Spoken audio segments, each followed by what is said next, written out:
Broadcasting to the Wizarding World since 2008. HPANA's official Harry Potter podcast. Official Harry Potter podcast. This is Hogwarts Radio.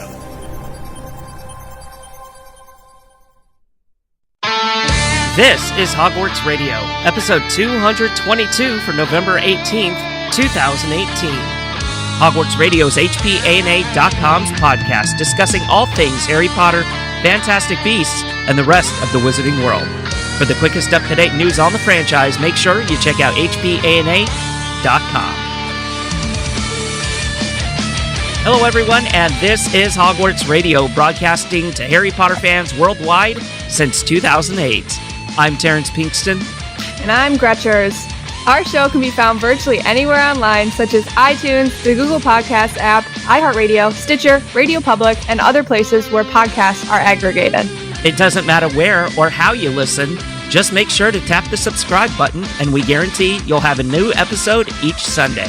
We also invite you to follow us on Twitter, Facebook, and Instagram so you never miss an update from the show.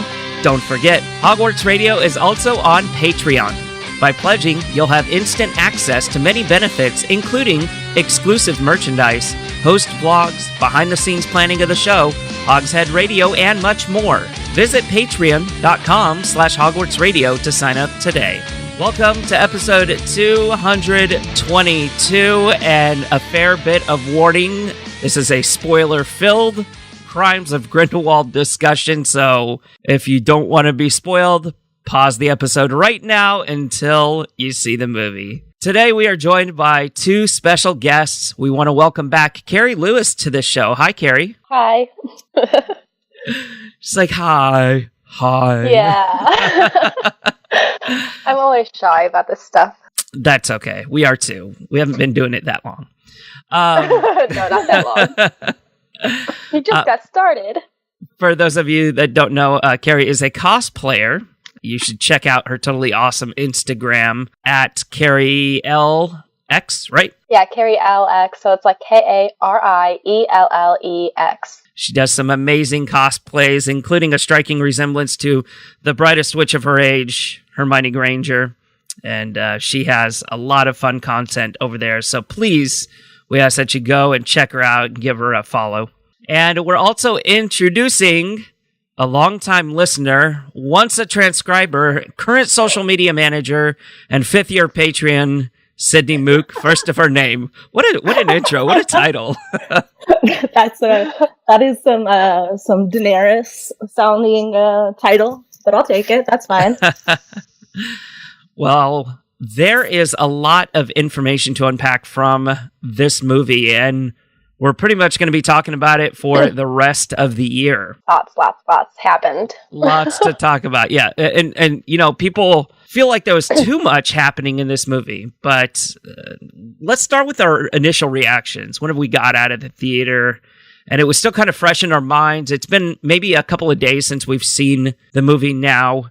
And I don't know, I'm still trying to process everything, you know, but I thought it was incredibly balanced, which is a complete opposite way of thinking from the other people in our fandom. Everybody thought that this was an overload of information, but I really thought that it was setting it up for the next movie incredibly well. Well, see, that's what I think, though, too. A lot of people right now are saying that there's a lot of, jumbled up mess going on right now in the movie. But I think that's the point, though, because you don't want to have all your answers, yet. You want it to, span out throughout the whole series. So there's obviously going to be, some answers, given, and then, also more questions to ask. So I feel like we don't want to have everything done now.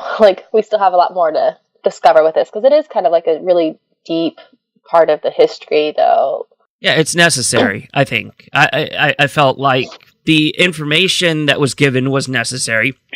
I mean, some of it could have been left out, but a lot of the things that we saw in this movie are, I think, going to be pivotal to the next Fantastic Beasts film, and setting it up for, because we still have 3 more movies coming out after this. I struggle with it. There's a lot of things that I really do like about it. I like all the characters. I like the beasts. I like the setting. and I like that we're getting more of this world. But I don't know if I'm alone in this, but I kind of feel like J.K. Rowling shouldn't be writing movies. I don't think she's a screenwriter. There were a lot of lines that didn't make any sense to me. There were a lot of points where the plot's like falling off and we're not going back to things that were already happening. And I just feel like she is such a great novelist. I wish that these had been novels first that she then could have adapted into a screenplay. I feel like it would have made a lot more sense. Also been a lot more frustrating, I would imagine. Yeah. Yeah, I generally tend to agree with Gretchen. I felt like at times it wasn't necessarily messy, but there was quite a bit going on. And I don't really... At the end, it did all tie together, but I wasn't really enjoying like the pacing of the movie, especially after the first scene, after Grindelwald breaks out. I wasn't really enjoying kind of the love arcs. I didn't really care too much about, Newt being interested in what Tina was thinking about him. It all came together at the end, and I felt like most of those plots were necessary, but for me, it was just trying to figure out what the heck was going on, and I don't really know if the movie necessarily did a great job at that. So a lot of people, like I said, I've only seen this movie once, so the processing of the information really isn't entirely there. We haven't had time to sit, digest it, and break down really what happened. And that's not the reason for this particular episode. It's just to kind of understand certain characters, certain directions, certain standout moments. And we will have questions over the next 2 years, and some of them we're going to be able to solve, sure, but some of them we're not going to. For this episode, I feel like we're going to be like nifflers in a bank. So every time we see something shiny, we're going to go after it. Let's just talk. Let's go through the movie. Not really scene by scene or anything like that, but let's talk about a couple of standout moments. And I think one of the big ones for me was the blood pact that we learned about with Dumbledore and Grindelwald. And it really explained a lot. It explained why Dumbledore couldn't move against Grindelwald and why Newt has to intervene. I'm not quite sure that Dumbledore is just telling us the truth, that he is unable to, like he's unsure he can destroy the little vial at the end. So there's a lot with that. Yeah, I think he has to know how to destroy it, right? Like they made it together, so I feel like they have to know how to destroy it. And does Grindelwald know that it's missing though? Because I don't really think that was made clear, because at the end when he presents it to Dumbledore and he says something like he doesn't understand like the simplicities of magic or something along those lines. So does he know that it's gone? And I mean, I guess we don't really know what that necessarily means, that it's gone, but I just wonder if we knew that, if he knew that. Well, I'm pretty sure he'll figure it out soon, but because I just know that the Niffler was the one that took it away from him, which I kind of saw that coming though, because I was like, well, there's a Niffler in the scene, it's gonna take something. Right. But yeah, I think that he's not aware of it yet, but he definitely will figure it out. Yeah, I agree. I think the blood pact was kind of a weird choice. I mean, it would have made more sense for them to do an unbreakable vow, I thought, and that's what we all thought had happened. But now, because it's a blood pact, theoretically it can be destroyed, whereas we know an unbreakable vow can't be destroyed. So I guess it's just like, it had to be a blood pact because it has to be something that can be destroyed. Makes you kind of wonder what kind of magic is involved with the blood pact. Like, what if somebody violates it? If you violate an unbreakable vow, that's it, you're dead, dunzo. But with a blood pact, it's like, I mean, is it something that you're physically not able to do? Like, is that the magic where if you try to cast a spell against the other person, it just really nothing happens, it doesn't work? Are you able to even be around that person? Right. I have a lot of questions about it still, for sure. Yeah, I wouldn't be surprised though if that was kind of how the magic worked, where you cast a spell at someone and it just doesn't do anything. So I think that's a good point. I hope we get more answers in future films and that this isn't stuff that just gets glossed over though. It's going to be the running theme of this episode. I hope we get more answers. Well, J.K. Rowling, she has a tendency of backtracking on things and making sense of things in the end. So I think that's what's going to happen. And I really like that point because, as you said before, Gretchen, you liked if these were novels before and then adapted into screenplays. And I really I think the strong thing about J.K. Rowling is that she is a storyteller. Like, it doesn't matter how she's telling the story. She could be right in front of you telling the story coming from her mouth, or she could be writing it down. You could be reading it from a book, or you could be watching it on the screen. And I still think she's trying to learn how to not necessarily write a screenplay, but how to fit everything in that she wants. So that's why we feel we have this overload of information. Yeah, because originally it was supposed to be a trilogy, but then she says that with all the information that's coming from it, it's becoming more of like a 5-part series. So I think there's just a lot she wants to talk about that she can't fit in that 3 films. So she's trying to expand it, but obviously she can't keep making these movies forever. So she's trying to limit. But there is a lot of information about the Dumbledore family and everything too. So. Yeah, that's very true. We'll talk a little bit about that here in just a bit. Let's talk about something else that was a standout moment, the Mirror of Erised. The mirror, of course, that shows the deepest desire of your hearts. And Dumbledore knows how to use it in ways that we don't even know exist. Like, we don't know the true purpose of the mirror. We know the things that it can do. And I was kind of curious why, whenever it was flashing between him and Grindelwald, why it would be showing a memory. It showed the memory of the Blood Pact. So that's kind of like it was a WTF moment for me, because I was unaware that it could show you those kind of things. Maybe we just don't quite understand all of the enchantments and the magic around the mirror.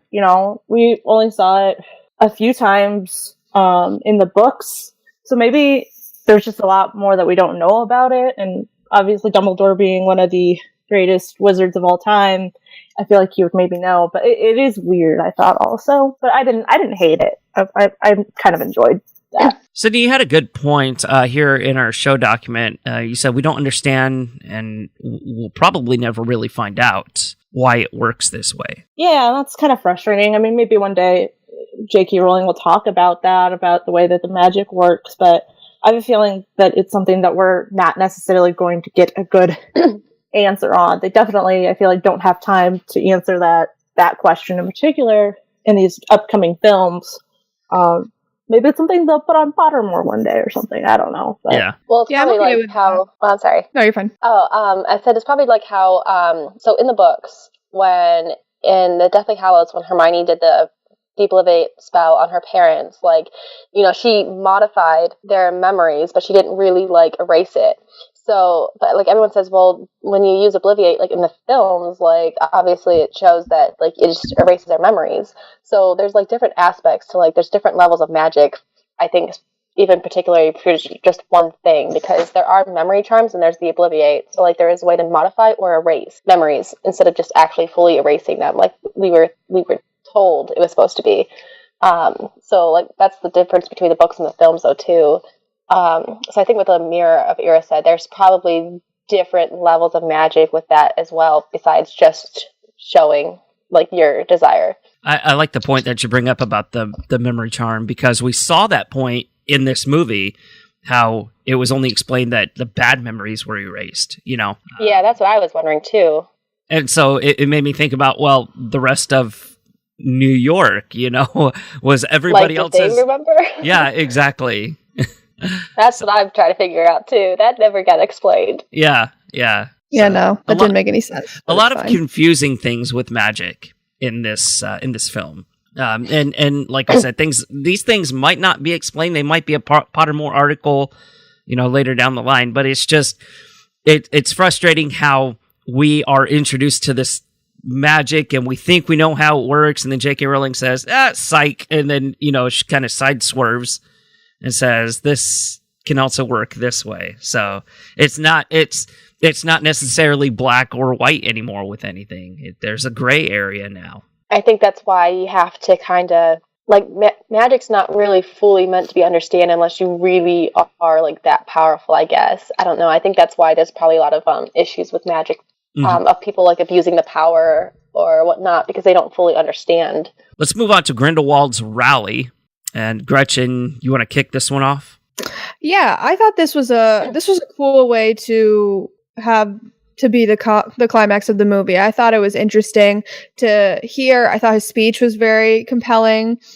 it's visually a very cool scene as well. Of course, once all the audience separates, and then Grindelwald creates the flames and everything, and the Aurors are trying to escape. I thought it was a very exciting scene, very cool to watch. What did you guys think of it? Yeah, I also really enjoyed this scene. This, for me, when this rally started, was when I really started loving the movie.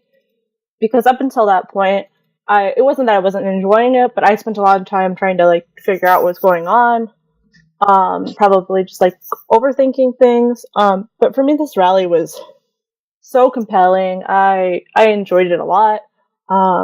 It gave me chills listening to it. I took a genocide class when I was in college, and one thing that they talked about in regards to like the steps of genocide was you start referring to people as the other, or by some other kind of name. And him calling it the other, I was like, oh, I got like chills running through my body. It was just I enjoyed it a lot. The whole entire thing, it was beautifully shot. I loved the scene after, kind of directly after involving the fire circle. I thought that was really cool. I enjoyed this a lot. It just goes to show that like the magical world is also in relations to like the Muggle world as well. Like there's a lot of similarities. Like obviously in the Muggle world, like we have like presidential rallies and whatnot. So it just shows that like they're just like us, but they just have magic. So they have their own cultural differences and their own like political differences and everything too. So yeah, that's true. I thought the scene was visually appealing, and honestly, I thought the scene wasn't going to come at the end of the movie like it did. I thought it was going to be at the beginning, and it's how it was going to show how he was amassing followers, right? Grindelwald, this is what makes Grindelwald so dangerous. He doesn't need a big, booming voice and, an assertion of authority to be intimidating. He's... the way that he speaks is so suave, so charismatic. I'm like, where do I sign up? Very manipulative. Like he knows how to.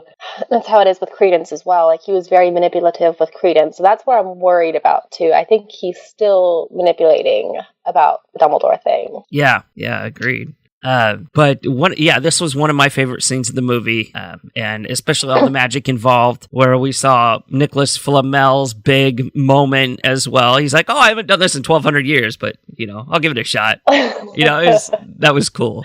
And I thought Nicholas Flamel, we were going to see him as just like kind of this frail old kind of has-been that's full of information, and that really wasn't the case. And we'll talk about him in just a bit, but I'm glad that we got to see like this massive showing of magic to stop this blue fire from Grindelwald. Yeah, it actually makes this. That's what I love about this series.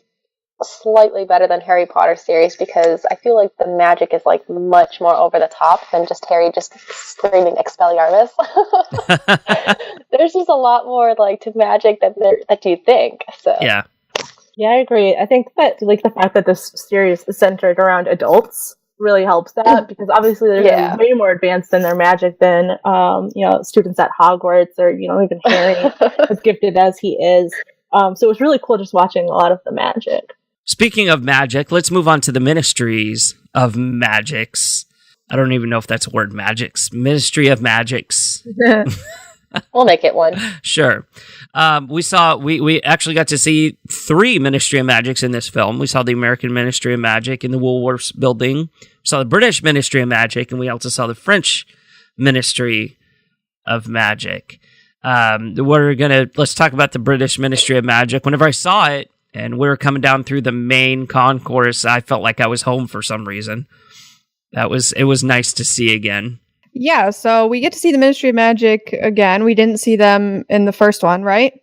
Correct. We just saw the American. We just saw MACUSA. So yeah, I liked seeing the building for sure. And it also felt kind of old school and like 20s style, but still familiar. So that was cool. But the people in the ministry seemed like there's no one we can really trust. Like the minister seems very untrustworthy. There was the double agent guy what was that guy's name? Grimson? Yeah, Grimson. I forget. Yes. So there's Grimson, who they hired to go after Credence, but was actually working with Grindelwald. And then when we actually see the Aurors at the rally, Theseus is like, hey guys, be cool. Like, don't try to make things worse. And then the one guy just straight up kills that lady. What's up with that? Yeah. No, definitely. I mean, it's your... I hate to say this, but it's your typical government, right? It's like, you don't know who to trust in it. It's not all politics in this movie. In fact, there was like hardly any politics involved in this movie, but it was all, you know, it was who can you trust? Who's the good guy? You know, going into the movie, I had this preconceived notion that we couldn't trust Theseus at all. Like, he was one of those characters that worked against Newt, and that certainly wasn't the case. You know, it's just the bigger brother looking after the younger brother. And out of the two, do we actually know who's younger? I think Newt is Newt? Yeah, Newt is the youngest. Okay. Yep. Okay, so he's like in big brother mode, you know, he's like being protective and saying, don't be yourself, you know, don't act like yourself normally. And, you know, he's just, he wants what's best for Newt. And he's one of the more truer characters from the Ministry of Magic. It was good seeing the French Ministry of Magic. That was different. I like the entrance to where the thing came down, kind of like Willy Wonka's spaceship, down into the main lobby there. Even though that's all we really saw besides the stacks, but it was definitely neat to see. But yeah, it's like, who can you trust? Another big standout moment for me was Queenie's betrayal. Yeah. Let's talk about that for a moment. You have a point, Kari? Well, I mean, before going into this film, I kind of already assumed something like that because someone had hinted at it. Even before, like, all the premieres of the movies, they said basically, they didn't, like, go into depth or anything. They're like, it seems like Queenie might betray. But also because, like, in the photo that they had for her, she had a wedding ring on, or, like, an engagement ring. So they're like, well, maybe she got, like, engaged or married, but just looking at the posters for it, they're like, they could sense that there was something off with her, too. So I'm like, how can you figure that out from this poster? I forgot exactly. I didn't look into it further, so I didn't know exactly what their point was to it. But going into the movie, I'm like, I wonder if Queenie really is going to betray. But I think she just comes across as the type that, like, given that her powers and everything, that she just seems like she would just is easily influenced. So I think she kind of, like, fell to that. It seems like, to me, her character was... I didn't enjoy her character as much in this film. And she doesn't seem like a strong character. Yeah. Like, she's not, like, strong. Right, so. Right. She seems dumbed down at times, which isn't the case because Alison Sudol is just a wonderful, amazing actress. And it's, you know, I hate to say it's the writing that is, you know, not doing her justice, but it is the writing. And it makes me loathe the character. Like, I feel nothing whatsoever for Queenie. I'm like, whatever, bye Queenie. And is it going to seem like later on she was like, oh, I was part of a curse. I was a part of an Imperious curse or something like that. The character seemed so comfortable in just betraying at the very end. Well, I think it's because she's just easily influenced though too. Like, I feel like, so in Harry Potter, like when Cho went against Dumbledore's army because, like, Umbridge confronted and was like, I guess she kind of felt intimidated. So then she gave away the Dumbledore's army information. Like, I think that's how it is with Queenie, though, too. I think she is just easily influenced by this, and she thinks, like, she's conflicted. Like, she doesn't know, like, she probably feels safer following after Grindelwald than it is, you know, standing against him. So I think, I don't know. Yeah, I kind of enjoyed Queenie in this movie, though. I didn't like the beginning when she was she put like a love potion on Jacob. Is that what we think, or some sort of enchantment? Yeah, I thought that was kind of weird. That's borderline sketch right there. I mean, I wouldn't be surprised if she was Imperious, though. I mean, she was at Grindelwald's, like, a hideaway. She didn't really know where she was at. Well, I think that's why Grindelwald is like tricking her. I think he wants to use her to his advantage. So maybe she's not imperious, but maybe she's being, in some way, mind controlled. Because, I mean, you know, when she was sitting on the, city street, she had, her head in her hands and she could just hear everything that people were thinking. I think that somehow Grindelwald was probably playing some sort of mind trick on her. Because, I mean, she wants to marry Jacob. She wants to marry Jacob, who's a nomad. She's a muggle, whatever you want to call him. And that's directly against everything. Or that's, Yeah, but that's why I feel like he's using that to her advantage. To his advantage is that he knows what she wants, and then so he's making it appeal to her. Yeah. Hey, if you join me, this will happen. So I think he's tricking her, and she's falling for it. I agree. Because then at the end, too, when she was with Grindelwald, before the very end scene with Credence, that doesn't really seem like Queenie's character. So I think there's some sort of mind play going on there. Okay, so here's how I kind of read it. I think a lot of things happened between the movies that we really didn't get to see. And it seemed to me like Jacob and Queenie had established that they love each other. They want to be together. Queenie wants to get married, but Jacob doesn't want to ruin her life, so he says no. So then she does the love potion or spell because she thinks that if she can just loosen up his inhibitions about the marriage, then they'll be happy together, since she knows that he already loves her and they've already established all that. So maybe she doesn't see it as wrong as we might see it.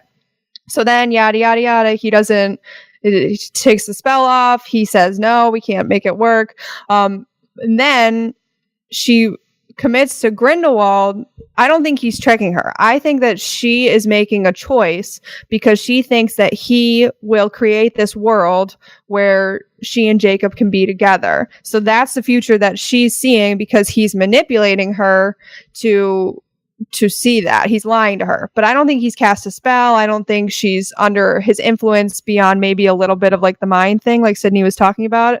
So I think the problem is in the writing. I think that we're supposed to see this strong woman who's trying to be brave and make a choice because she loves someone and she's trying to create a world where they can be together and be in love. I think that's what we're supposed to be seeing. But instead what we're seeing is a confused woman who's a little crazy acting and says silly things and seems stupid when she goes to talk to the ministry, and she's alone and doesn't know what's going on. So I think we're not seeing this strong woman who's making a choice about love. Well, that's love can make you do stupid things. I was just gonna say that.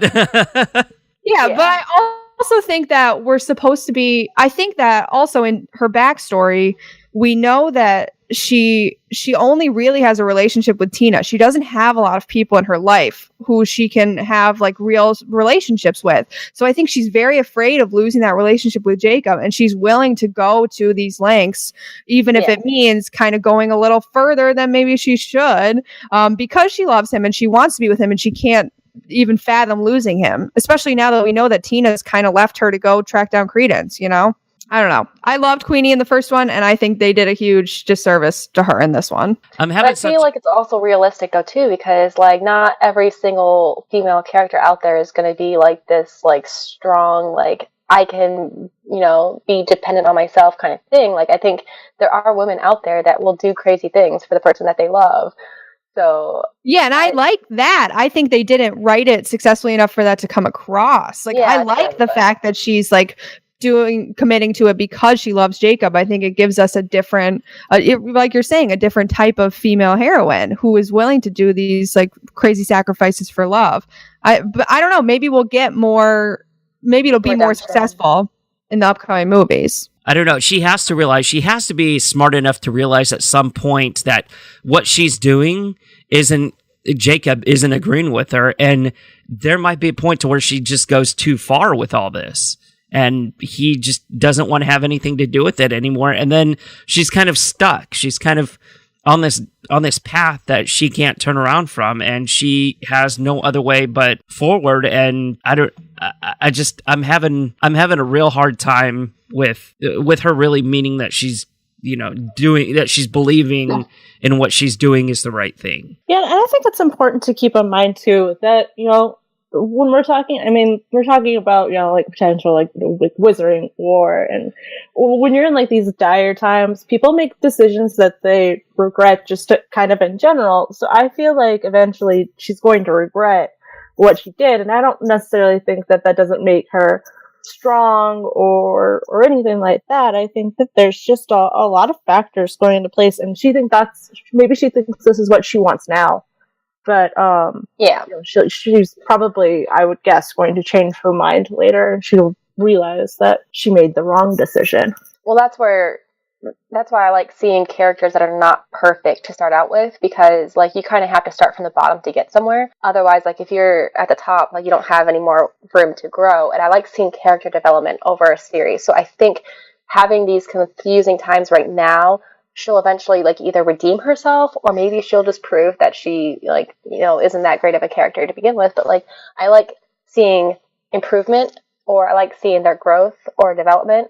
I don't like seeing them stuck in one position. Like I want to see that like change. The character arc, yeah, definitely. I mean, you can't have a flat character especially in this kind of series, because it turns the audience off. It really does. Mm-hmm. So I think there's more with Queenie later on down the road, obviously, that we'll see. So hopefully. I'm just so disappointed because I really, really liked Queenie. I mean, me too. I mean, I am actually considering doing a Queenie cosplay anyway, but I think it's interesting to see that not everyone is going to be like set in their decisions. Like I myself, I'm indecisive. So if I were to choose between both sides, like I could see how one side can appeal to the other, but like I'm also conflicted. So I feel like I relate to Queenie in that way right now. Yeah. Let's move on and talk about another breakout moment. Lita's bog art scene. Newt, oh my god. I really wasn't impressed with Newt, but with Lita, it was kind of confusing at first, but of course it was put into context later on in the movie. But it was just so dramatic, and I think that's what appealed to me, was that, oh, this is something very traumatic that happened to her, and that is a genuine fear. I mean, they nailed it. The cinematography on this scene was just perfect. They dimmed the lights. It was just like her and the wardrobe. Yeah. I'm getting chills now. And the music too. Oh my gosh, I teared up like crazy. I was like, what is this? I don't get it. But then like when it got revealed, I'm like, oh my goodness. Like I cried. Yeah. It was a very well done boggart. Sydney, what'd you think? Yeah, I agree. I enjoyed the payoff a lot, because, when they first reveal it, you're like trying to like sit there and figure out like, what is that? Like, what's going on? And then at the end, when they revealed, with the switch with the baby, and the baby, drowning, and I say that in air quotes because I don't buy most of what we'll be talking about, I'm sure, later. But I really enjoyed it a lot. I thought it was beautiful. It was just very sad and chilling trying to figure out what was going on with that. So, Gretchen, do you have a point with this one? Well, you guys are going to hate me. I have such a small nitpick with it. It doesn't make any sense that would be Lita's bogart visually, because she didn't see that. You know what I mean? I think it's like that. What she envisioned it would be. Right. That must be it. And that's why it's a small nitpick, because like I get it, but I just always think about everything logically, and I'm like, she didn't see the baby in the water. Like the images look identical, I liked it. It was fine. That was more for the audience, though. It was for the audience. Yeah. It's fine. It's all fine. But definitely, that was one of my favorite scenes in the movie. And the last breakout moment that I want to talk about today is the actual breakout, Grindelwald's escape. And the fact that this was Abernathy that was behind all this really irked me, because why was that necessary? Why? I kind of liked Abernathy. I felt sorry for him in the first movie because Queenie was rejecting his advances and he was just like kind of shy and meek, but that also kind of explains why he might have been the person for this, because he might have been easily manipulated. Mm-hmm. I thought he was easily manipulated for sure. I think it's the intimidation factor. I'm interested to see like the magic behind were they did he polyjuice? Because that doesn't really make sense to me. I don't know. I thought it was a cool scene. But I did not ever like Abernathy, so I was kind of not surprised when it was Abernathy that they switched. But there's a lot of questions out of that of like, ooh, what the heck happened to Abernathy's tongue? Like, I don't know, so many questions I have regarding that scene. You know what it kind of reminded me of is whenever Voldemort gave Peter Pettigrew the silver hand, right? Oh, the hand. And so, in the end, hand ended up betraying Pettigrew. I wonder if the tongue is going to be the same way from Abernathy to Grindelwald. Well, Abernathy's gone, right? He's dead, or no? I can't remember. No, I don't think so. Die. He didn't? No. I can't remember. See, this is the He overload of apparated information. away at the end. Oh, The rest of the followers. You're right. okay. That's right.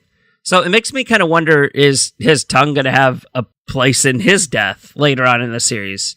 Or if he is going to die. I'm already jumping to the end. I'm like, yeah, he's going to die. He's going to die. He's going to swallow his tongue or something like that. I don't know. But it also kind of makes me wonder, when did this switch occur? Did it occur? Because it looked like Grindelwald was kept under tight quarters. Even a fly couldn't get in to his personal bubble. It's like, I'm thinking it might have been even just before that movie started. yeah. And if so, that's a long time. That's a long time to be in isolation for Grindelwald, Yeah, because they said that they had to stop. They're like, we used to have guards closer, but then he was manipulating them, so we had to stop having guards or something and put it in higher security. They had to change guards 3 times. I'm thinking it had to have been sometime after those guards when they had him step into play. So yeah. It was a very good opening sequence, I think, to this movie, though, for sure. I like that, yeah, because it showed you the sequence, and then boom, the title, "The Crimes of Grindelwald." So it kind of set that up. Very nice. Mm-hmm. Gretchen, you had a thought about this? I just didn't. I just had a lot of questions. Like, I didn't understand the tongue thing, because then, like, his tongue was forked. So I thought that meant that it was the tongue from the lizard creature. Like, did you guys understand that? The way that I took it was his tongue was forked like a lyre is, like a serpent. Oh. Like, he was presumed one way, and then he turned out to be another way. Yeah, I didn't get that. And then I wasn't sure. The guy in the carriage with them was the Minister of Magic, right? Thought so. Maybe. Or someone within that power. Yeah, someone there. And you know what was really awesome about this scene was that Grindelwald could have killed him, right? He could have easily killed him, but he didn't. And I think that just goes to show that Grindelwald doesn't want to spill wizarding blood. He doesn't want to spill blood of his own he's different than Voldemort in that sense, though, too. Right. So it makes me kind of think like Grindelwald really does want his version of the greater good, like kind of like what Hitler was. He wouldn't dare kill, a blonde-haired, blue-eyed member of the Aryan race. Oh, no, I had a hard time with like the beginning of the movie though too, because our theater, since it was a fan screening, they kept the lights on throughout the whole beginning because they thought it was going to be trailers before the movie. But for fan screenings, they don't show trailers before the movie. It just goes straight to the movie. So the lights were kept on throughout the first like 10-15 minutes of the movie before my friend called the number and was like, hey, by the way, the lights are still on. Like, she was calling from the theater. It's like, hey, the lights are still on in this movie. But yeah, so it was kind of hard for me to focus when like I couldn't see the screen that well. It was so dim because of the lighting. And secondly, like I couldn't really catch everything though too, because I was hearing my friend say, hey, the lights are still on. So that's why the beginning part was a little confusing to me. Mm-hmm. I wasn't able to like pay attention to the characters and all that. So I'm gonna have to like go and see this again. However, I'm so tempted to get the book now because I need to like dissect everything. Yeah, I think that's going to be my next step too over the next week is to get the novel. The screenplay. Yeah, the screenplay that's novel. What I'm doing. and kind of sit there and go through it. I mean, obviously going to have to wait until it comes out like on DVD to kind of sit there and go through, kind of like what you did, Gretchen, with the first screenplay. and use it like as a subtitle. Yeah. Oh, that's what I did too for the movie, for the first one. Yeah. Do you feel like it helped out a lot?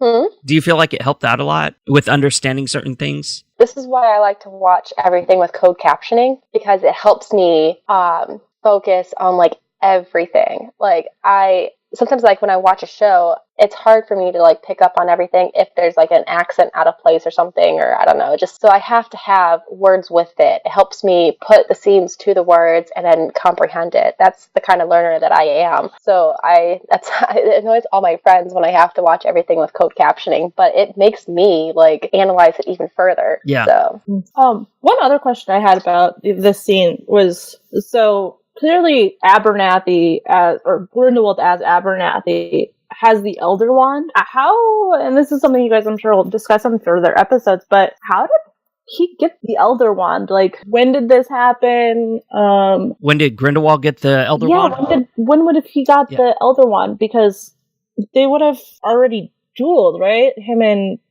Dumbledore would have had the Elder Wand by now, right? No, it's no, not yet. Yeah, no, it actually occurred in Deathly Hallows. There was a little story because Gregorovich had it, right? So Grindelwald, I wonder how he got it. Grindelwald came and stole it from Gregorovich. Right. He was the boy in the window or something like that. I can't remember the exact wording, but it was yeah. So he came and stole it from him. So that's how Grindelwald ends up with it, and then he duels Dumbledore in 1945, and Dumbledore ends up with it. Yeah, so he'd had it for a while at that point. I guess I kind of forgot about that. Well, the thing is, though, like Ariana Dumbledore is already gone by this point, because that's what. So at that time they did have a duel. So them opening the box and that creature being in there was so gross, though. Oh man, I was like, oh.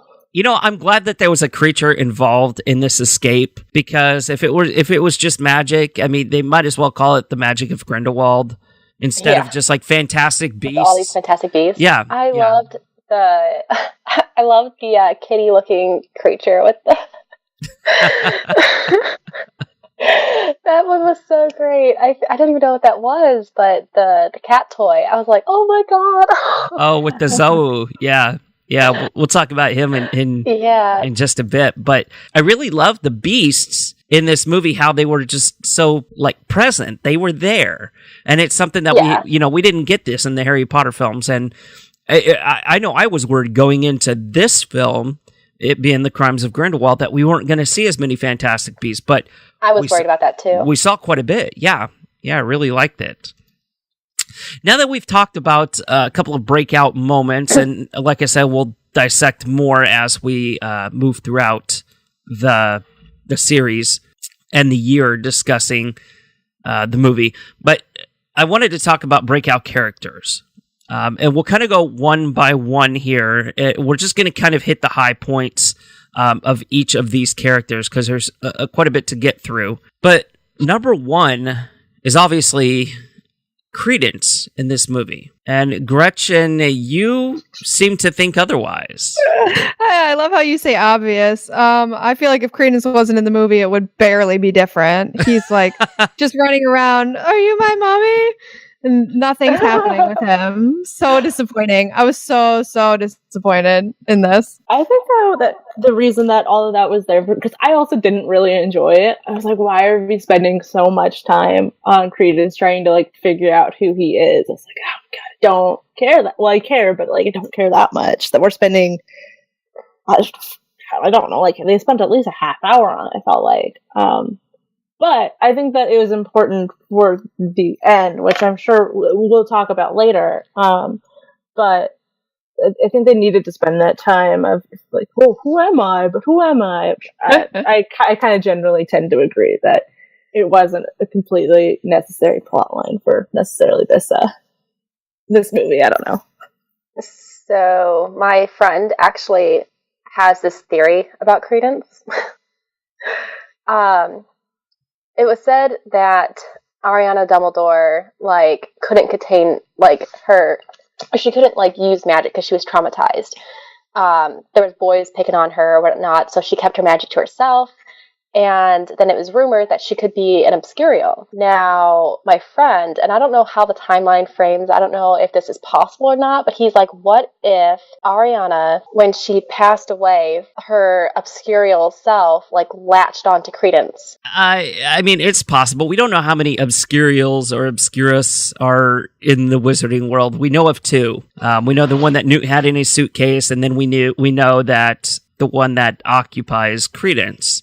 While I don't think that's the case, I mean, it's something you can't rule out. I don't think it's the case either. But the reason why he was saying this is because, like, we don't ever hear about another Dumbledore brother. And so we were wondering if, like, maybe the Phoenix came to Credence because it sensed Ariana. I like that theory overall. But I mean, I don't think it's like Credence was born yet, though, by the time that's what I'm wondering too. Died, because I think in the last movie they said that Credence was like 18 or something like that. So he wouldn't have been born by the time like that Ariana died. Ariana was like 14 when she passed away, but I don't know where the time frame is.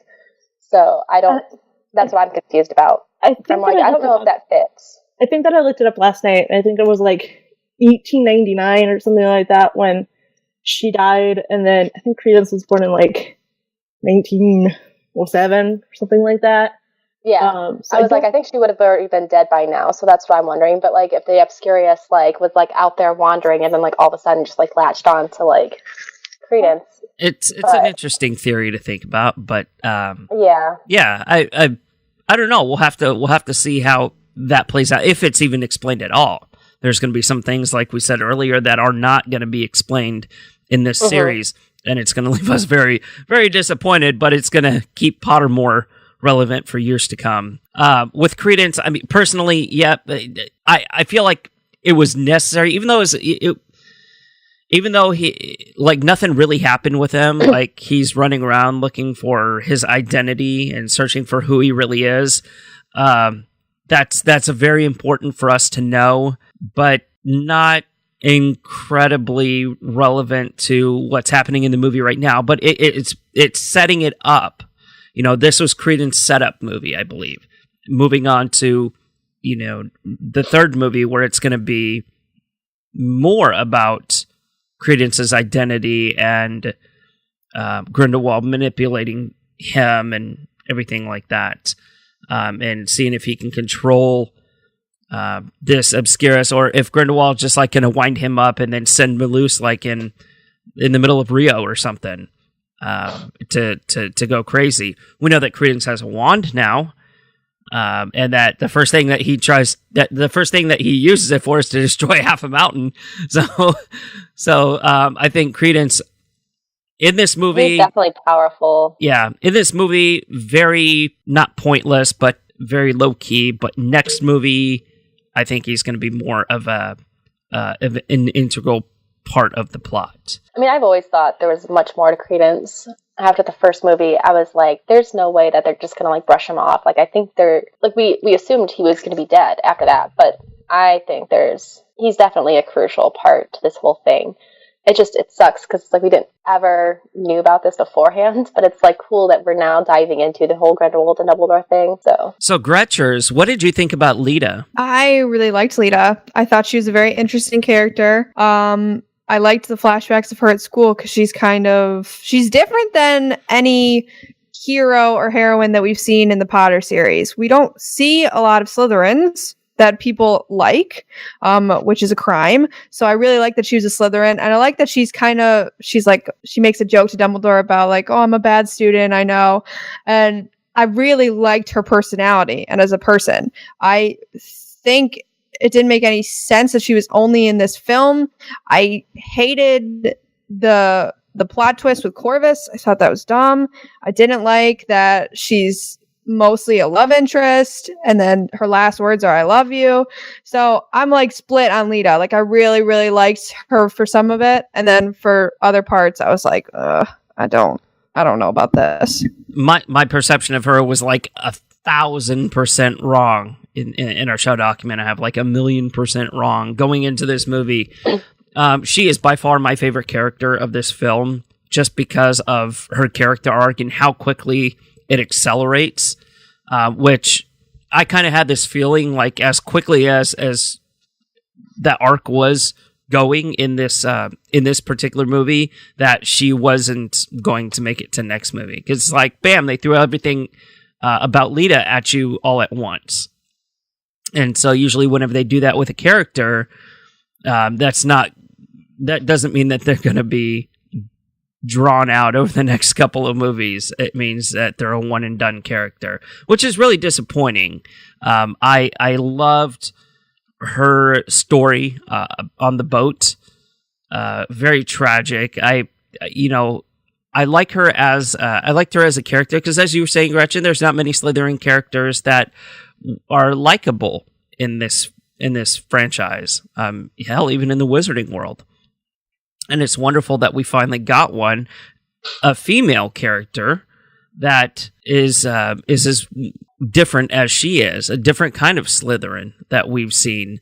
And her and Newt are kind of like these outcasts, and they find comfort in each other. And at the very end, I mean, does anybody think that her words "I love you" were actually to Theseus? I think she was looking at both. Yeah. Oh, I please. do. You can't have both. Oh, come on. No, she can't. She's dead. She's probably got like a special kind of love for each one.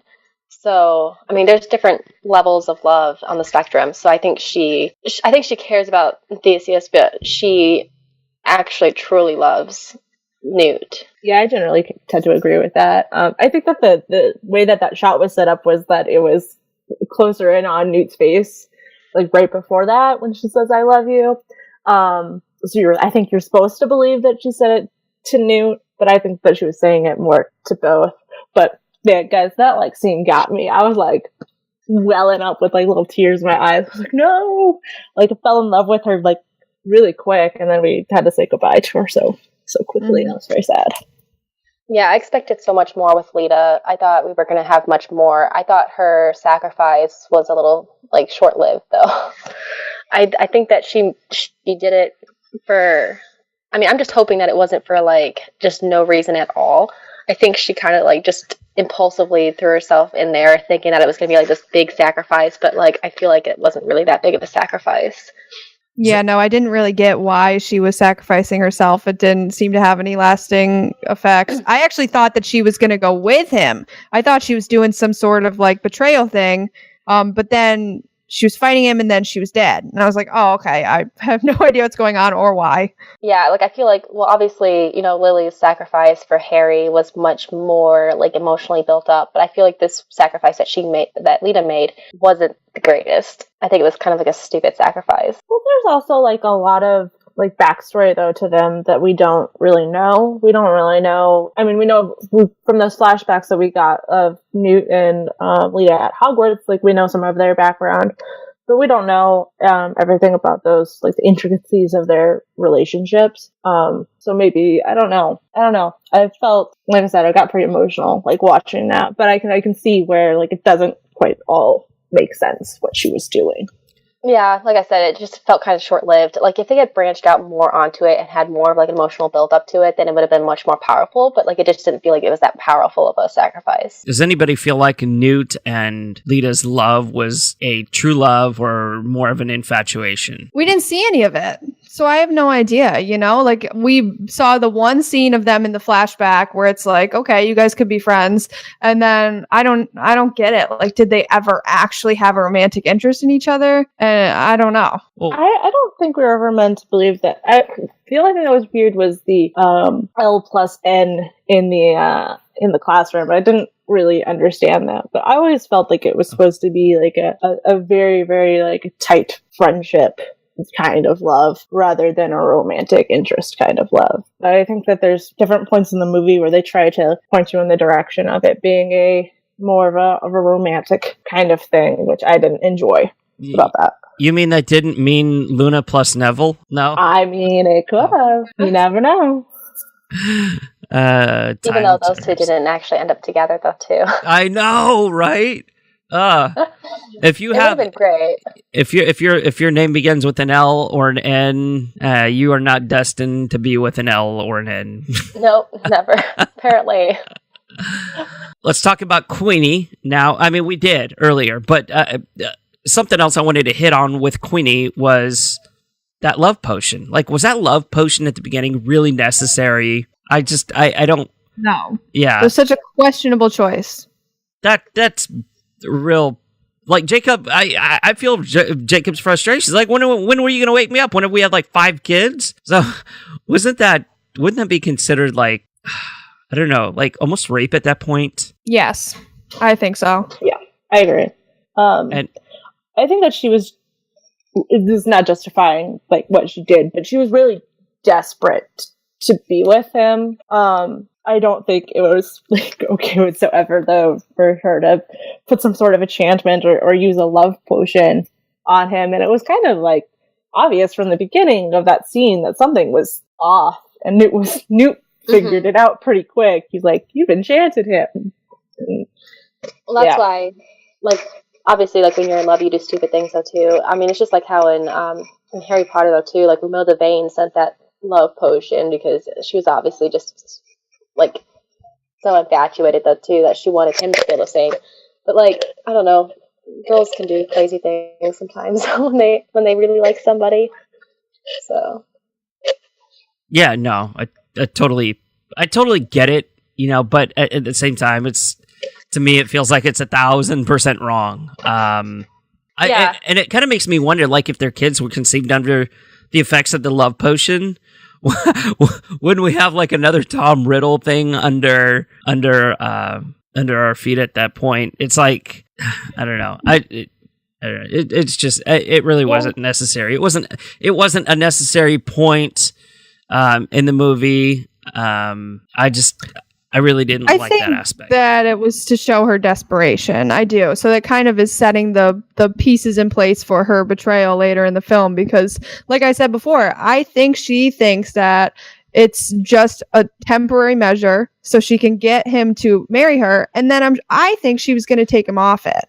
I think she was going to be like, okay, now that she thinks she's doing, it's for the greater good. She thinks that she's doing both of them a favor by saying, okay, I'll just do this potion and, we'll get married. And then once we're married, he'll be fine with it. I'll take him off it. We love each other. He's told me he loves me and would marry me. So it's not, it's not a breach of anything there. So I think that it's to show like she really is desperate. She really, really loves Jacob and wants to make it work. And it's justifying her decisions later in the film. Yeah, I agree. I think that shows that maybe she's acting a little irrationally right now. So I think that also probably sets up, like Gretchen said, like her decisions that she makes later on in the film. She's not, clearly not acting rationally to put somebody that does love you and does want to be with you, but is trying to look out for your best interests. Putting them under some sort of love spell is not the proper way to go about that. So it's kind of just setting up her decisions that she makes later on. Okay, so let's move on to our next breakout character, Grindelwald. 2 takeaways here. I really liked Johnny Depp as this subtle, not over-the-top authority. We see Grindelwald's persuasion on a much larger scale this time. And I have to admit, Grindelwald's pitch does sound appealing. Yeah, certainly Grindelwald was an incredibly persuasive character. Listening to that speech was chilling, and you can understand why people would want to follow suit. I mean, he's also using a lot of scare tactics in that, showing what would happen with like his seer abilities, with the war and stuff. So he definitely knows how to manipulate people and get people to his side. But I mean, that's also like, he's not just using, fear for fear. I mean, that's like a genuine fear that I'm sure some people have in the magical world. As short-sighted as that, like you might be, there's probably a lot of people that, think that that's, a possibility. And so he's really just playing into that. That's a lot of people's reactions, though, too, about Grindelwald, is that he's not, like, well, with Johnny Depp portraying Grindelwald, like, they were worried that he was going to be, like, over the top, you know, just like how he is with every other character he has, but he's, like, just very subtle. Like, you could tell he's just a normal wizard in a way. He's not, like, there for, like, the theatrics of it or anything. He's, like, with everybody else as well. Like, he's just like, hey, guys, look, this is what I stand for, and, like, if you stand with me too, you know. He's just not, you know, the extreme. His eyes were scary. I think his eyes are cool. I liked the one, like the really light one, but the other one that had like kind of the red tinge, I feel like it looked injured, and I was like, oh, it just made me cringe every time I saw it. But they were cool. I thought he was very persuasive. I think he did a good job. I'm already mapping out my cosplay for Grindelwald. It's gonna be. I'm like, we finally have a character with short enough hair that I can actually play him. Yeah, you'd be a good Grindelwald. Ooh, that's saying something? Thank you. Nothing implied. I eventually want to do Queenie's cosplay though, so that's going to be interesting. Yeah. Yes. Yeah. Okay, let's talk about Dumbledore. Albus Dumbledore, not the other one.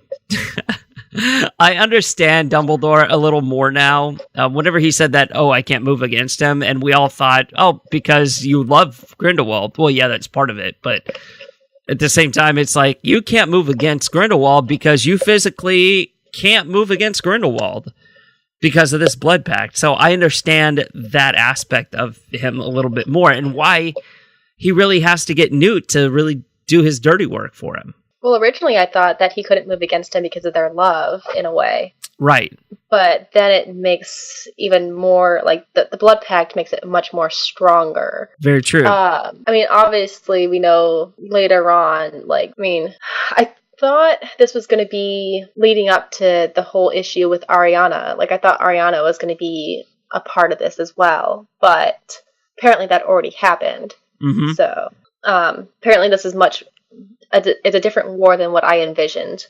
I thought the issue with Ariana and whatnot was, like, I thought all the leading up to Ariana's death is, like, what kind of, like, sparked this whole issue between the two, but I guess this is, like, a whole other issue.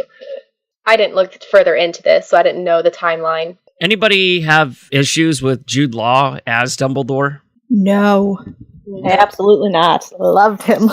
He was wonderful. My biggest issue was that they showed almost all of his dialogue in the trailers. So I already knew everything he was going to say except for like a few moments. I was like, why'd you already show me so much? But I think he's wonderful. I really, really enjoy him as Dumbledore. Oh, come on. It showed like 4 lines. It showed all of his scenes. It showed all the scenes except like one. I think the one with Lita and then the one at the end with Newt.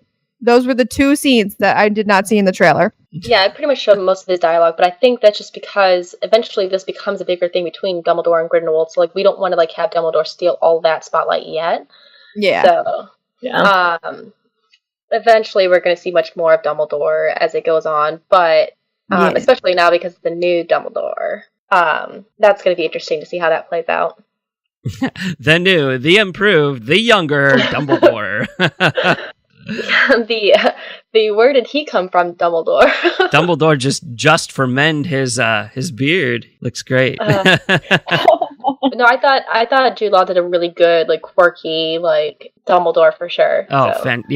He was fantastic. I really appreciated Jude Law. I love Jude Law anyway as an actor. I think he's an amazing actor, but he really understood, I felt, how to play Dumbledore, and Dumbledore's quirkiness and his mannerisms and things like that. So I think that's what made me enjoy that, even his character even more.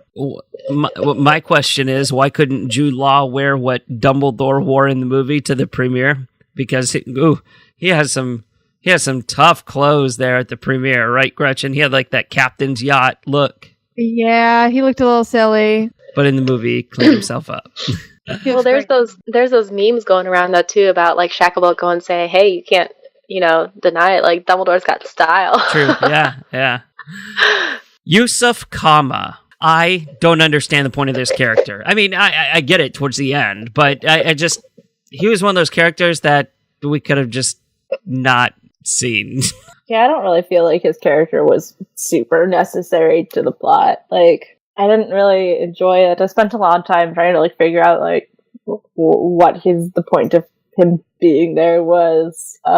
Yeah, I agree. I didn't really enjoy that character, even though I do enjoy that actor, but I didn't enjoy the character. So yeah, I like the actor, but the character felt like it was so many red herrings. Like when he's touching his eye, and you're like, oh no, what's he gonna turn into something? But they're like, oh no, it's just like because he was in the sewer. Yeah, we'll just pull it out. I'm like, okay, yeah, and then.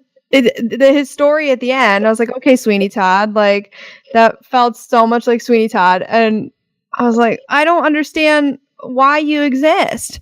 Like, why? It's just to add one more antagonist, I guess, one more person who's trying to get Corvus / Credence, which I just didn't think we needed. Yeah, I didn't enjoy also, like, you know, like the points at the end, or towards the end of the movie when he was talking about, like, oh, I need to avenge, my mother's death, and I was like, why does this matter? Like, is this I don't really envision it being something that really matters down the line. So yeah, I don't see where this is going. Like, I don't see a point to the character. You know, it might have been good to put the face to the story that was told at the very end, but I mean, it's one of those useless characters. Like, I don't get the point at all. Let's move on to another character who we really thought was going to be a true breakout character in this movie, and a lot of controversy surrounded her, and Claudia Kim, and this was Nagini. So Nagini, in this movie, she had like 2 lines in the movie. She was more of Credence's like emotional support animal, you know.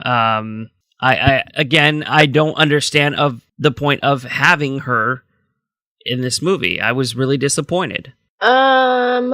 So I think, well, I mean, obviously there's going to be much more to Nagini later on because she becomes who we all know her to be. But I think, well, first off, I think that they were just trying to introduce her and they don't want to like overdo it. I also think it's really interesting how she didn't join Grindelwald because you would expect. So I think it's interesting how she didn't join one powerful wizard, but she eventually joins another powerful wizard. So it's interesting. Like, I wonder what changes, you know, her. It could just be because of the fact that she turns into the snake and goes permanently to the snake, and that's eventually like why she becomes under Voldemort's care. But like, it's interesting that she doesn't choose Grindelwald. I wonder if later it's supposed to play into, you know, Credence, Corvus, Aurelius, whatever you want to call him. He's, you know, Queenie kind of mentions at the end that he still seems a little like he doesn't know if he made the right decision. So I wonder if the fact that she'll be over there, you know, whether or not like Nagini is meant to be a love interest for Credence or a friend or something else. But I wonder if she'll play into something that goes on with him later. And he'll want to be like reunited with her or something like that. I don't know. And I don't really like her necessarily being used like that, but I don't know. Like, she could be the key into stopping Credence from helping Grindelwald. Yeah, maybe. I like that. Yeah, she's got to play a bigger part in the upcoming movies. I was disappointed, but now that I'm thinking about it more, it's like, okay, they're just introducing her. There's so many characters. She's going to be in the next 3. She didn't die like Lita. So I'm okay with her having a smaller role in this as long as she does become a bigger character, because I really am very interested in her and I really want more about her. So as long as she doesn't just stay in the background, then I'm okay with where we ended up. I definitely want to see a lot more like development with her, because like, I mean, to introduce Nagini and like have her have so much happen at once, like that would be a bit too much. I agree. I think that, so I think we're used to seeing Nagini in like this negative light, right? As Voldemort's sidekick. I mean, Nagini was a Horcrux, for God's sake. We saw that as evil. We saw her kill Bathilda Bagshaw and eat Charity Burbage and all this other stuff. So, you know, it's kind of weird seeing her in this supportive light right now, but that might have something to do with whenever she permanently changes. I don't know, but there's definitely more to be learned from Nagini. I hope she doesn't switch sides and go to Grindelwald. I hope she, like you said, is that crutch for Credence to say, you know what, maybe maybe we shouldn't be doing what we're doing with Grindelwald. Can't you see what he's doing to you and all that other stuff? So I would love to see it as a love interest, but I don't think it's going to be developed that far. Yeah, because like, I mean, he's grown an attachment to Nagini, and I'm wondering if like her being the key to like convince Credence not to like follow through with Grindelwald is like what also helps save the Wizarding World with Dumbledore defeating him and stuff too. Like, I think if she was able to take him out of that picture, it would help even more, because obviously Credence has like a lot of power to himself. So I think if Voldemort, or I'm sorry, not Voldemort, if Dumbledore was to go after Grindelwald with Credence by his side, it might be much more difficult. You know, I'm wondering if Dumbledore will have a play with Nagini and like helping them take Credence out of the picture, I guess. See, the whole reason that Grindelwald brought Credence in is because he thinks Credence is powerful enough to kill Dumbledore. Mm-hmm. And I can see Nagini as being that person saying, no, this isn't who you are. You know, whenever it comes down to it, I think we're going to see like Credence almost destroy Dumbledore, and Nagini's going to kind of intervene like that. And that would be an interesting turn of events. And then I'm wondering if something will happen to Credence, and that's what causes, like, maybe that permanent structure with Nagini as well to become her snake. I'm wondering if, like, maybe there might be something heartbreaking, and that's what... And she kind of just gives up or something, and then it just turns her into a snake, or... I don't know. Because I know she still has a lot of fight in her, so... Yeah. Okay, McGonagall. What the hell was McGonagall doing in this movie? Nope, she wasn't there. Didn't happen. I was so frustrated by this. Like, I think that like she's not even born by the time that this movie comes out. And I was like, what's the point? Like, all other than being a throwback, what was the point of her being there? Yeah, and looking like an idiot. It pissed me off so much. McGonagall was brilliant, though, in this movie. I mean, she had, like 2 scenes, but, like, the way that she, like, undid the spell, and then the students started to talk, and then she's like, no, I'm not having any of this, and then, like, did the that spell was again. hilarious. Yeah. Classic McGonagall I think moment. it was just great to see that there was a different side to McGonagall. I think it's nice to see that, you know, she wasn't just always how she is right now. Like, I mean, obviously it shows that, you know, there is a playful side to her in the back of her, but, I mean... I don't know. I think they just kind of just threw that there because they wanted another familiar name, and they also just, you know, to show that McGonagall's not always the same. Like, she had another side to her, too. Yeah. Yeah, definitely true. We're not going to talk too much about that because it just, I don't even want to acknowledge it. She was in the movie. We have to acknowledge that. But it's like, she's out of place, out of time.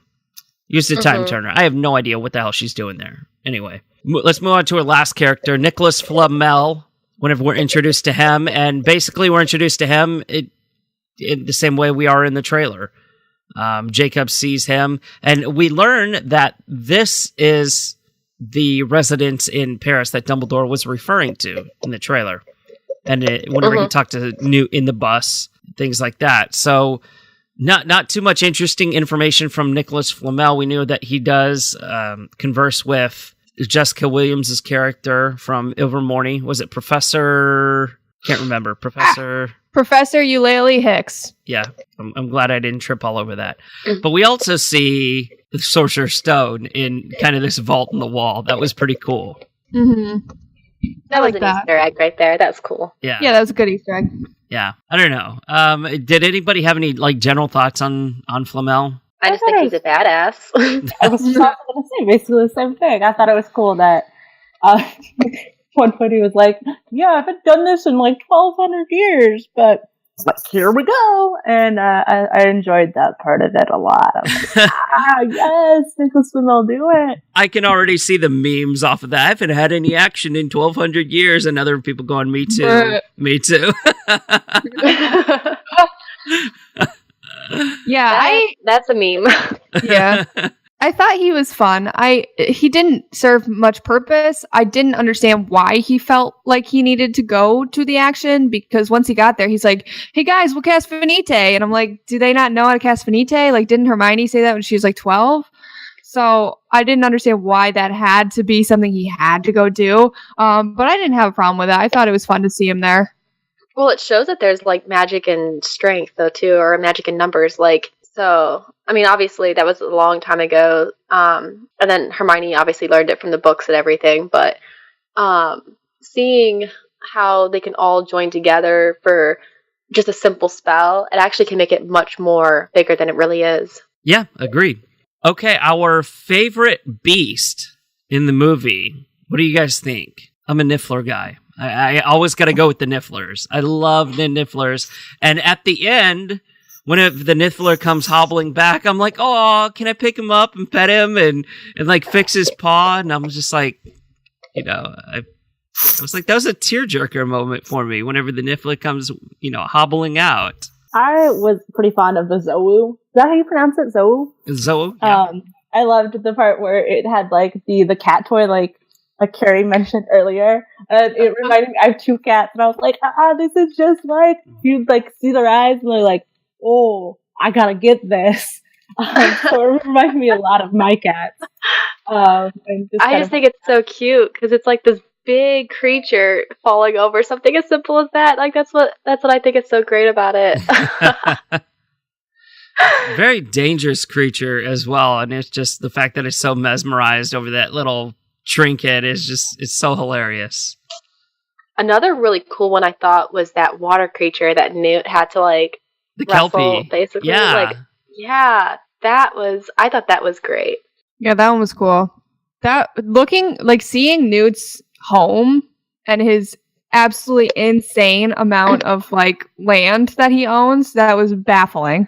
Yeah, didn't we think that was somebody's like sewer or something like that? We didn't think that was a place for the beasts. Like somebody's office. Well, I mean, technically it was Newt's office, but like, I'm like, dang, all right, Newt, you're doing pretty good for yourself. You might have gotten a healthy grant, Yeah, but it's crazy. Yeah, that's really nice. And I'm glad that he has like kind of that sanctuary for those creatures as well.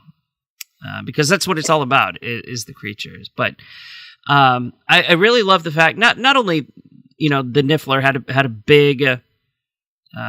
big role in this movie, stealing things that Newt needed, but we also found out that the Niffler is able to kind of sniff things out, like that whole scene in the Paris streets where where I thought that was a really good scene. Yeah, where the circus took place, and they were trying to find out like what had happened, and we see the Niffler mixed with the actions from the Kappa and all that stuff, where he's able to sniff out kind of like these footprints, and that's really neat, because I always wondered what is the point of a Niffler? He just goes and steals stuff, Yeah, it shows that they have more functions than what you think. Yeah, I liked it. I thought that was really interesting. I kind of had a feeling that a Niffler wasn't just born just to like steal things.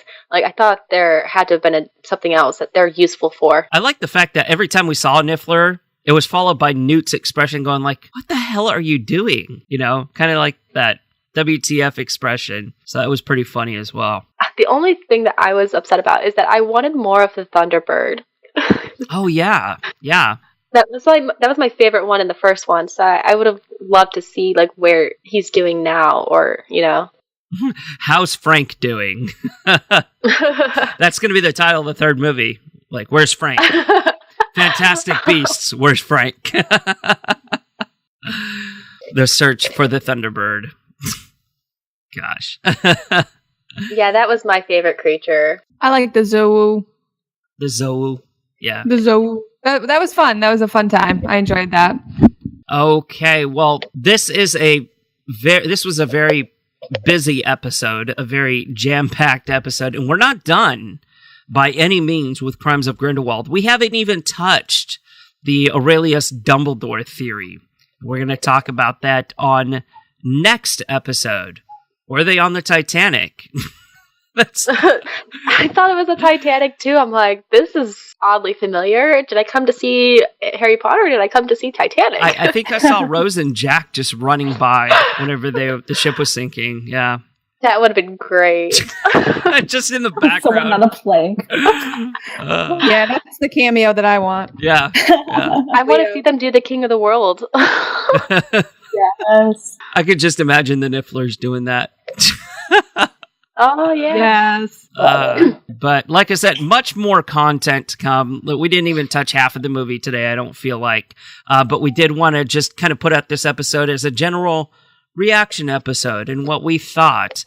And as things are going to come together in the next couple of weeks, as we, go through the screenplay, watch the movie a couple more times and all that other stuff, it's going to make much more sense as we process it.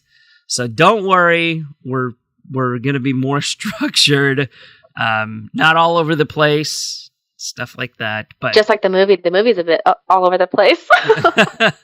Felt like it, right? We're just reflecting.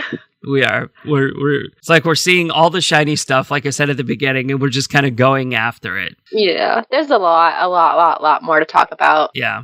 We do have a new episode coming out this week. I believe it should be released on Sunday, the 24th, if not maybe a little sooner, since there's so much to talk about. And it is the holiday week here in the United States. We do have Thanksgiving this week, so it's going to be a busy time for us, but we'll sneak in an hour or so into the studio and talk more about the Crimes of Grindelwald and some more of the information, new theories, get some listener reaction, and all that good stuff. We'd like to thank our guests so much for joining us. Kari, it's always wonderful to have you on.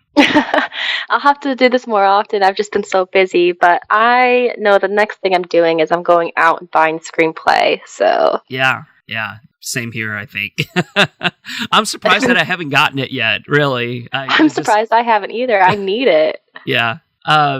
So what you got? Any big things coming up as far as cosplay? Oh, yeah.